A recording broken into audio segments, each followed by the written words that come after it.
Hello friends, welcome to SSC coaching centre. अगर आपने simplification का ये वीडियो नहीं देखा तो समझो कुछ नहीं देखा, क्योंकि ये वो क्वेश्चन है आपके जन्म से लेके अभी तक एग्जाम में पूछा जाता है। तो ये टॉपिक आज आपका क्लियर हो जाएगा, वीडियो को पूरा देख लीजिए। चलिए स्टार्ट करते हैं। पहला क्वेश्चन 1/2 + 1/6 + 1/12, इसी तरीके से चलते जा रहे हैं हम। अब देखिए यहाँ पे 1/2, 1/6, 1/12, 1/20, 1/30 इस तरीके से है। इसका मान हम कैसे बता पाएंगे? यहाँ पे जो नीचे में दिया गया है 2, मैं इसको क्या लिख सकता हूं? 1 × 2 फैक्टर कर लिया इसका। 6 को मैं क्या लिख सकता हूं? 2 × 3। 12 को क्या लिख सकता हूं? 3 × 4। 20 को क्या लिख सकता हूं? 4 × 5। 30 को क्या लिख सकता हूं? 5 × 6 लिख सकता हूं। अब मुझे यह मालूम हो गया कि इन दोनों में एक का अंतर, इन दोनों में एक का अंतर, इन दोनों में एक का अंतर, इन दोनों में एक का अंतर, इन दोनों में एक का अंतर, यानी कि जो हमने गुणनखंड किए हैं, जो फैक्टर किए हैं, उनमें एक का अंतर है। और इसी तरीके से अंतर जब चलता जाएगा चलता जाएगा चलता जाएगा, ठीक है, इसी तरीके से एक एक के अंतर में जब आपके फैक्टर होंगे तो आपका आंसर क्या होगा? बहुत अच्छा सवाल है, बेहतरीन क्वेश्चन इसे कहते हैं। आपका आंसर क्या होगा? जो लास्ट वाली संख्या है ना, उसमें 5 आ जाएगा ऊपर और लास्ट वाली संख्या आ जाएगी 6 नीचे। बस हो गया आंसर। बताइए, 1 मिनट से कम समय में आप कर नहीं पाओगे क्या? क्योंकि हमारे एग्जाम की तैयारी ऐसी होनी चाहिए कि 1 मिनट से कम समय में आंसर आ जाए। और मैं आपको बिल्कुल वही टॉपिक बता रहा हूं कि 1 मिनट से कम समय में आंसर लेके आ जाओगे आप। समझ में आ गया? चलिए अब देखते हैं अगला सवाल। अगला सवाल है 1/2, 1/6, 1/12, 1/20, 1/30, 1/42। अभी जो हमने पिछला क्वेश्चन देखा था बिल्कुल वैसा ही है, यहां तक तो एक स्टेप आगे बढ़ गया है। चलिए 1 × 2, 2 × 3, 3 × 4, 4 × 5, 5 × 6 और ये क्या हो गया? 6 × 7। सभी में आपको पता है एक एक का अंतर है। पिछले क्वेश्चन में हम चेक कर चुके हैं, एक एक का अंतर है। ठीक है, तो हम जहां लास्ट में जा रहे हैं ना, वही संख्या तो आएंगी। तो ये 6 आ जाएगा ऊपर और सबसे लास्ट वाली आ जाएगी नीचे। सवाल खत्म हो गया। अब इस प्रश्न में क्या आपको पेन और पेपर की जरूरत है? मुझे तो नहीं लगता पेन और पेपर की जरूरत है। जब आपके कॉन्सेप्ट क्लियर हो गए हैं तो पेन और पेपर के बिना ही कर दोगे। आपको पता है 2 × 1 = 2, 2 × 3 = 6। इस तरीके से आप जब करोगे तो आपको पता है सभी में एक एक का अंतर आएगा। तो जो लास्ट वाला फैक्टर है, बस उसमें पहले वाली संख्या ऊपर लिखनी है, छोटी वाली संख्या, बड़ी वाली संख्या नीचे लिखनी है। ये आपके सवाल का आंसर है। देखो किस ऑप्शन में मिलेगा? पहले ही ऑप्शन में मिल जाएगा। ये बिल्कुल सही जवाब। चलिए अब देखते हैं अगला सवाल। अगला प्रश्न है 1/2, 1/6, 1/12, 1/20, 1/30, 1/42। तो हम पिछले क्वेश्चन में देख चुके थे, यहां से लेके यहां तक 42 तक का क्वेश्चन था। इस बार 2 स्टेप आगे बढ़ गए। इन स्टेपों को मैं देखूंगा। यहां पे लास्ट में कौन सा स्टेप था? 6 × 7, 6 × 7 = 42। यहां क्या है? 7 × 8 = 56 और यहां पे क्या है? 8 × 9 = 72।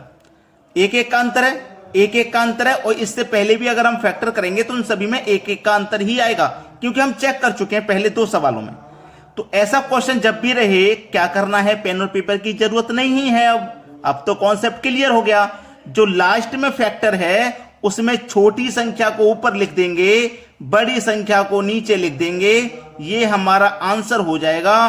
पहला ऑप्शन सही हो जाएगा। अगर ऐसी ट्रिक को आप लाइक नहीं करोगे, शेयर नहीं करोगे, तो सभी बच्चों तक ट्रिक कैसे पहुंचेगी? भाई आप वीडियो को देख रहे हो, आपको लाइक करना है और वीडियो को शेयर करना है। अब देखते हैं अगला सवाल। अगला प्रश्न है, अब इस प्रश्न में देखो 1/2, 1/6, 1/12 कहां तक जा रहे हैं? पिछले क्वेश्चन में हम 72 तक गए थे। 42, 56, 72 तक गए थे पिछले क्वेश्चन में।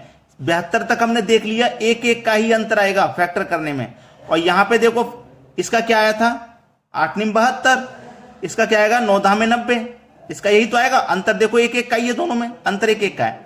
तो जो छोटी संख्या है उसे ऊपर लिख देना, जो बड़ी संख्या है उसे नीचे लिख देना। पहला ऑप्शन हो गया सही जवाब। कॉन्सेप्ट क्लियर हो गया? कमेंट करके बता देना। अब देखते हैं अगला सवाल। अगला प्रश्न है, प्रश्न को जब आप देखोगे तो प्रश्न में थोड़ा सा चेंज मिलेगा। 1/9 पहले आ गया, उसके बाद में 1/2, 1/6, 1/12, बिल्कुल उसी तरीके से हम जा रहे हैं 72 तक। तो हम 1/9 को अलग लिख लेते हैं। इसको जो पहले दिया गया हमने उसको लिख लिया। उसके बाद प्लस का साइन है, प्लस को लिख लिया, और यहां से लेके यहां तक ये हम पहले ही चेक कर चुके हैं। ठीक है, कर चुके हैं कि नहीं भाई? 1 के बटे में 2, 1 के बटे में 6, इसको हम 72 तक पहले ही चेक कर चुके हैं। 56 तक हो, चाहे 42 तक, चाहे 72 तक हो, चाहे इसके बाद 90 तक हो, हम चेक कर चुके हैं। ठीक है, कर चुके हैं ना? तो लास्ट वाला ले लो। लास्ट वाले का क्या फैक्टर आएगा? 8 नीम 72, जिसमें से हम क्या करते हैं, छोटी वाली संख्या को ऊपर लिखते हैं और बड़ी वाली संख्या को नीचे लिखते हैं। और 1/9 हमारा पहले था, इसका पूरे को हम क्या करते हैं, इतना लिखते हैं, तो इसको बस जोड़ देना है। 8 और 1 9, और 9 और 9 का एलसीएम 9, यानी कि 9 से 9 डिवाइड हो जाएगा 1 टाइम में, आपका आंसर आ जाएगा 1। हो गया ना सभी को क्लियर? इस तरीके का सवाल अगर थोड़े से चेंज करने के बन जाए तो आप उसे बना पाओगे। एक और क्वेश्चन लिया गया है ताकि आपको अच्छे से समझ में आ जाए। अब देखते हैं अगला सवाल। अगला प्रश्न है, प्रश्न देखो, 1/11 अलग दिया गया है, उसके बाद 1/2, 1/6, उसी तरीके से हम जा रहे हैं 72, 90, इस बार 110 तक। तो देखो 1 के बटे में 11, इसको तो मैं अलग लिख लूंगा, प्लस का साइन है, प्लस लिख लूंगा। और इसको हम करके देख चुके हैं 90 तक। 90 तक कर लिया था हमने, 9 गुने 10 90, और 110 का क्या होगा, 10 गुने 11 110। ठीक है, तो जो लास्ट वाला फैक्टर होता है उसमें हम क्या करते हैं, छोटी वाली संख्या को ऊपर लिखते हैं और बड़ी वाली संख्या को नीचे लिखते हैं। तो 10 और 1 11, 11 11 का एलसीएम 11, 11 से 11 कटा दो, एक आंसर आ जाएगा। बताइए, पेन और पेपर की जरूरत है कि आपको? पहला ही ऑप्शन सही जवाब है 1। क्लियर हो गया ना सभी को? चलिए अब देखते हैं अगला सवाल। अगला प्रश्न है, 1 के बटे में 10 प्लस 1 के बटे में 40 प्लस 1 के बटे में 88 प्लस 1 के बटे में 598, तो क्या होगा? इस तरीके का सवाल आप अभी तक सोच रहे होंगे कि सर आप वही रिपीटेड करा रहे हो जो हम सीख चुके हैं, अब कुछ नया सिखाइए। देखिएगा, नया जब सीखेंगे आप तो यहां पे देखो 1 के बटे में 10 है, तो उस 10 के फैक्टर हम क्या कर सकते हैं, 2 गुने 5 कर सकते हैं ना।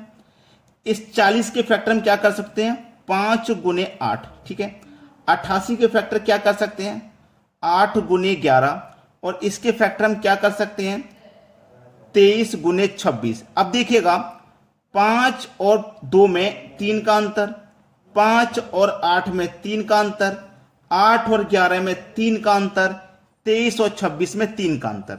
जो हमने पहला कॉन्सेप्ट दिखा था सभी में 1-1 का अंतर था, यानी कि समान अंतर था। यहां पे भी 3-3 का अंतर है, यानी कि समान अंतर है कि नहीं? समान अंतर है कि नहीं? अब देखिएगा, 3 3 3 3 सभी में 3 है, तो ऊपर क्या है, 1। सभी में देखो ऊपर 1 है तो 1 ले लूंगा। नीचे सभी के फैक्टर में 3 कॉमन है तो 3 कॉमन ले लूंगा, बाहर ले लिया मैंने।